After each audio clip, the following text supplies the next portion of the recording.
Hello everyone and welcome back to our Artificial Intelligence lecture series. I am Nadia Patel. Let's get started with our today's lecture. So we are in continuation to Introduction to Intelligent Systems, which is our unit 2, and we have already gone through some points before, which was components of intelligence.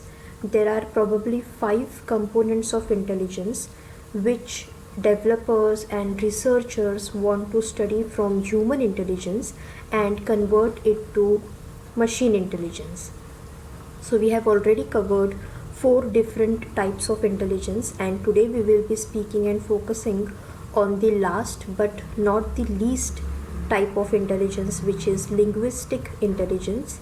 Again, one interesting, you can say, component, and something which is making artificial intelligence very user friendly with respective to the audience and to the users of this technology. So under this point we will study its short introduction. We will have a complete overview about what exactly linguistic intelligence is all about. Further, we will have some examples and one or two types, like how exactly this component of intelligence works. So let us not waste our time and get started. So these were the components of intelligence. I've already given you some previous videos on it. If you have not gone through them, please go through each and every video and then reach the final linguistic intelligence component. So finally, speaking about linguistic intelligence, or in simple terms we can say simply language understanding. So I have already given you a case study some days before in some of my videos that, say for example, you are trying to communicate with a person who is from some other region or some other state and is not able to or is not aware of language you speak. On the other side, even you don't understand his native language and you are trying to have a communication with such person. So first thing what you can do is you will find a common language to communicate. Say for example, you stay in Maharashtra in India and the person coming from other state is from Kerala. So you can first try figure out a common language. So Hindi is our national language and you can try speaking in Hindi first. But if the person is not fluent and not even having the basics of Hindi language, which some of the south states have as a problem, that they can't speak fluent Hindi, so rather they prefer speaking in English. They are very good and fluent in speaking in English, but say for example you don't speak English. So now this can be a problem. You're not finding a common language of communication. In such case, what could be the best option for you? Make use of gestures or hand actions. You can make use of some signs and then try and speak and communicate, like who you are, what are you doing, what are you looking for, do you need some help or something, and then figure out that what exactly the person wants to say. So this is what basically we do. We find some signs.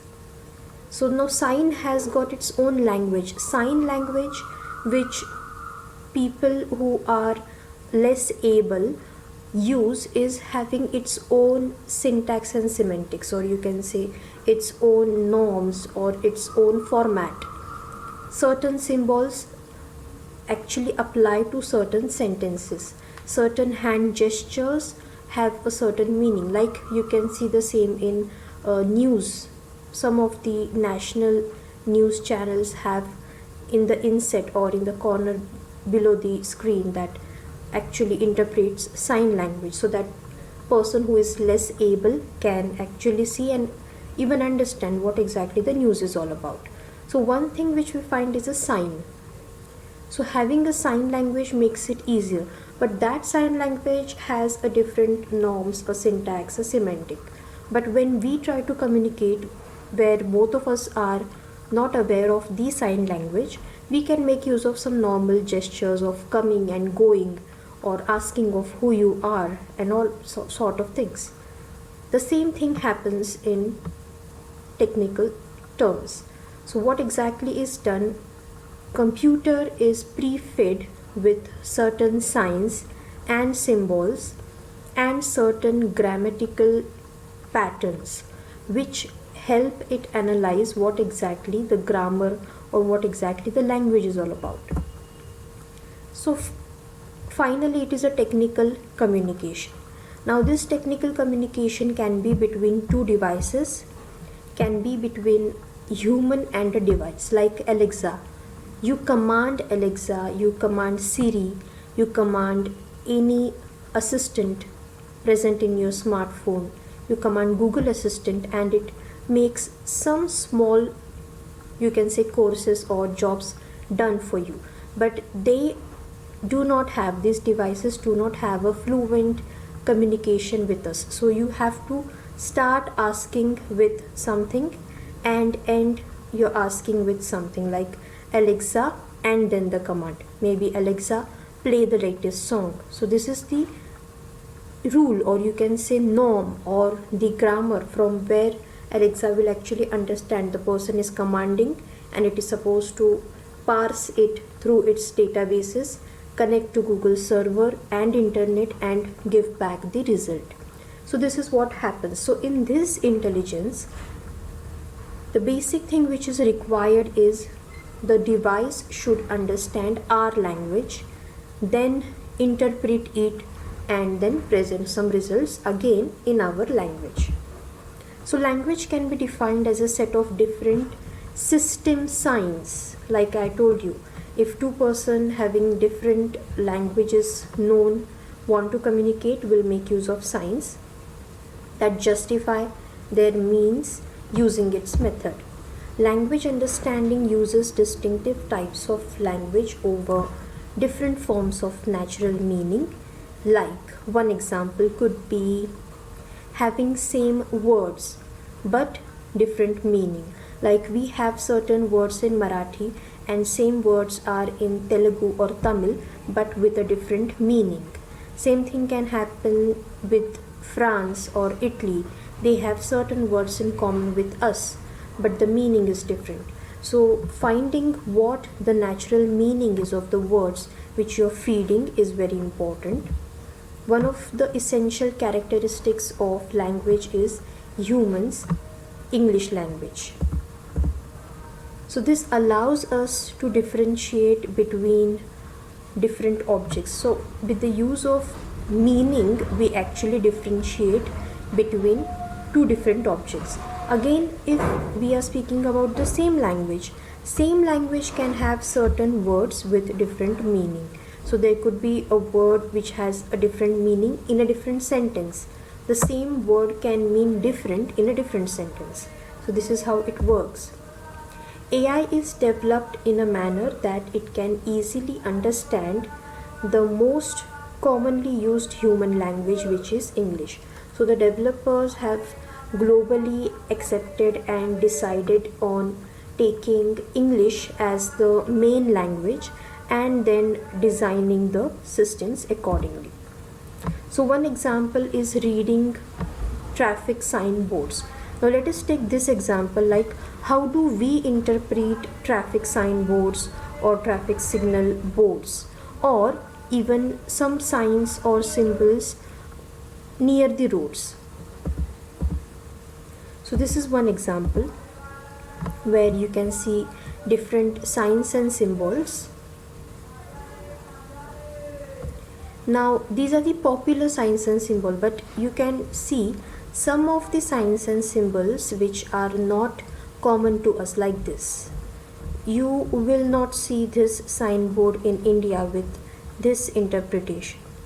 At the same time, you will not see this signboard in India. This is something from a country where deers are actually seen. The animal deer is actually seen walking alongside the road. Like in India, we have cows and buffaloes and dogs walking alongside the road. These countries have deers actually jumping from the road or walking alongside. So you're supposed to drive your vehicle with according speed so that you don't hurt them. So as you can see, this is a jump. I think the animal could jump from somewhere. There can be a valley, there could be a hill station, and if you're climbing up and all of a sudden the deer jumps, this could be difficult for you to and the deer as well. So I don't live in this country where such signboards are present, but still we can interpret it. We can actually read, we can actually see that this is a symbol, okay, so maybe its meaning is so and so. So we have interpreted it. Similarly, this is the signboard where I think most probably India has got this signboard which shows that students are going to school or maybe walking along the road, so that you can understand that you can manage your speed accordingly. So this is how interpretation works. Similarly, there is one more signboard where a person is maybe cleaning something. So this is how it works, and we interpret every signboard which has its own meaning. So how does this happens in machine or in robots or in any device like Alexa or Siri?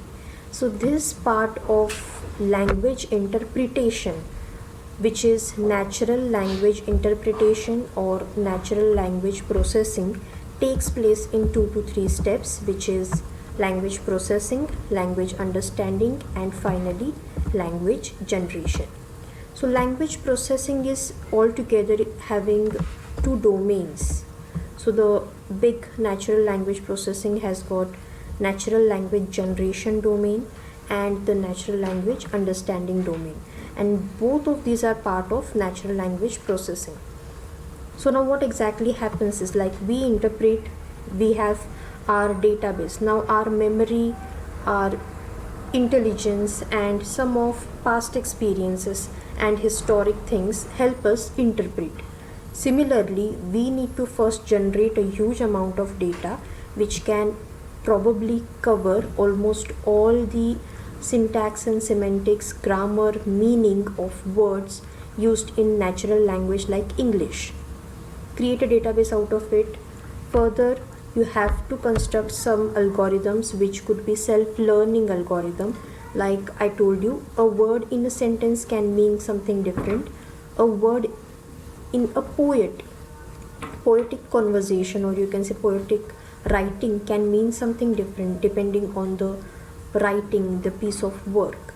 So this is what happens. So understanding the meaning is very important. So the first part, which is natural language processing, actually help us to understand what human languages do or what its meaning is. Further, it just creates a language domain which will help us to study and retrieve the meaning of the words. It makes use of linguistic theories to build systems that can be of social use. It borrows linguistics from language things. It has cognitive science, it has psycholinguistics and statistics, and further it creates certain patterns, certain algorithms, and makes use of it for processing it. It makes computers learn our language rather than we learn theirs. Like in programming, we actually learn C programming or CPP or Java depending on the compatibility and software. But rather than sitting and learning computers' language, we are now training computers to learn our language, so that we can actually type, speak, the computer can understand, interpret it, and work accordingly. So the second component or second domain is natural language generation. This is a process of mapping some underlying representation of information to a presentation of the information in linguistic form. That could be a text or speech. So now you're going to generate the language by making use of the domain, or you can say the language domain, which is created by natural language processing. So after creating this domain, you can actually form or retrieve some information by mapping some underlying representations. Further, we can make use of or go to some communicative goal to a text by written or the words which we speak. Natural language generation systems have been used as interactive explanation tools which communicate information in an understandable way to non-expert users, especially in software engineering and medical contexts. So this is how natural language generator works. It actually has got some goals, some consumer model, some knowledge source and history which is passed to the generator. It is customized language message which gets generated after the language generation is done, and further we have some data structures based on corpus. So this is how the natural language generator works, but the basic feed or the basic thing which it requires is the domain, the language domain from natural language processing. Further we have natural language or natural processing understanding. Here we relate extraction, semantic parsing is done, paraphrases and natural language inferences is found out. There are certain semantic analysis involved. There are some question answering involved. There is a summarization going on. So basically it follows some steps of finally understanding what exactly is happening in the generation of linguistics and its parsing or its conclusions. So what you need to remember in these points is linguistic intelligence makes use of natural language which is processed, which is actually interpreted into machine form. The machine understands, say for example, English as a language, takes the commands and interprets it and gives us the result. So this is it. Thank you.